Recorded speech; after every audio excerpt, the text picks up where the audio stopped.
Assalamualaikum warahmatullahi wabarakatuh. Hai semua, selamat siang teman-teman. Kembali lagi dengan saya di video Learning Journal Ica. Nah teman-teman, seperti biasa di pertemuan kali ini saya akan membuat video atau learning journal yang akan membahas mengenai materi yang sudah dibahas di minggu kemarin. Nah, kalau minggu kemarin tuh kita nggak bikin learning journal itu karena minggu kemarin tuh kita UTS ya. Kalau sekarang kita kembali lagi membuat learning journal yang materinya ini membahas mengenai ya film gitu yang dibawakan oleh kelompok 6. Penasaran nggak teman-teman? Jadi langsung aja ke videonya. Nah teman-teman, jadi video learning journal kali ini yang dibawakan oleh kelompok 6 itu berjudul Merakit Dunia Visual. Nah jadi materi ini tuh membahas tentang proses pembuatan film dari awal hingga akhir. Nah jadi film ini dipandang bukan sekedar hiburan, melainkan perpaduan antara seni, teknologi, dan manajemen yang berfungsi sebagai media komunikasi, budaya, dan sosial. Proses produksi dimulai dari penulisan skenario yang biasanya mengikuti struktur 3 babak. Yang pertama ada pengenalan, yang kedua ada konflik, dan yang terakhir ada resolusi. Karakter yang realistis dan penggunaan elemen visual seperti warna serta pencahayaan sangat-sangat berperan penting dalam memperkuat emosi dan makna dari cerita. Tahapan berikutnya itu adalah pembuatan storyboard.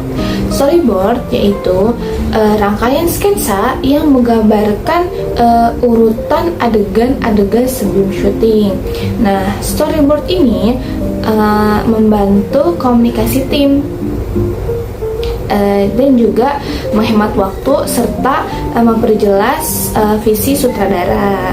Saat ini storyboard banyak digunakan atau dibuat secara digital menggunakan aplikasi seperti Storyboard Pro atau Photoshop.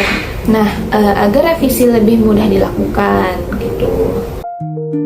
Kemudian dilakukan script breakdown dan budget breakdown untuk merinci kebutuhan produksi mulai dari pemain, kostum, properti, lokasi, hingga anggaran biaya. Nah, tahapan ini itu sangat penting agar produksi berjalan dengan efisien dan tidak ada pengeluaran yang melampaui dari batas. Dalam manajemen film, seluruh proses diatur secara sistematis melalui 5 tahap utama. Yang pertama ada pembangunan, mulai dari pengembangan ide. Yang kedua ada pra-produksi, yang ketiga produksi, yang keempat pasca produksi, dan yang terakhir ada distribusi. Nah, setiap bagian ini memiliki tim tersendiri seperti produser, sutradara, penulis naskah, serta sinematografi hingga editor dan juga bagian artistik. Tata suara juga ikut gitu. Tahap praproduksi mencangkup perencanaan teknis dan artistik, sedangkan di tahap produksi itu berfokus pada pengambilan dari gambar sesuai dengan naskah. Nah, setelah itu tahap berikutnya yaitu tahap pasca produksi. Nah, di pasca produksi ini meliputi dari pengeditan gambar dan suara. Selanjutnya di pasca produksi juga ada penambahan efek, musik ilustri hingga finalisasi film sebelum didistribusikan ke halayak umum atau penonton.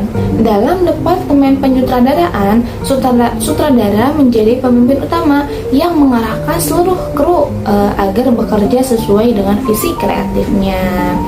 Terus habis itu ia dibantu oleh asisten sutradara. Nah, yang bertanggung jawab atas jadwal pameran serta logistik di lokasi syuting atau yang dibutuhkan. Selain itu, ada supervisor naskah yang menjaga kesinambungan cerita dan visual continuenya agar tampilan di layar tetap konsisten. Selanjutnya teman-teman, dari kelompok 6 ini membahas film yang mengangkat kisah fatherless. Jadi resensinya itu yang menyoroti ketiadaan peran ayah dan dampaknya terhadap luka batin yang diwariskan dari lintas generasi kayak gitu, atau bisa disebut dengan intergeneration trauma. Nah, resensi ini juga menyinggung nilai-nilai konseling serta peran ayah dalam perspektif agama. Jadi teman-teman, menurut saya secara keseluruhan dari materi yang sudah dijelaskan ini memberikan gambaran menyeluruh tentang dunia produksi film, mulai dari konsep ide, perencanaan teknis, manajemen tim, hingga nilai-nilai yang terkandung atau yang dapat diangkat dari film yang diangkat melalui sebuah karya sinema.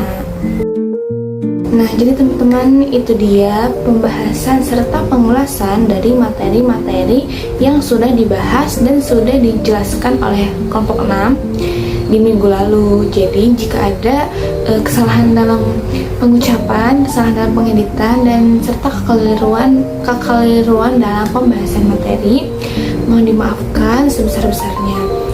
Cukup sekian dari saya. Wassalamualaikum warahmatullahi wabarakatuh.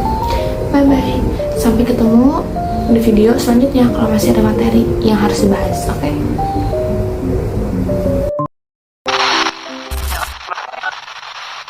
What makes this short film?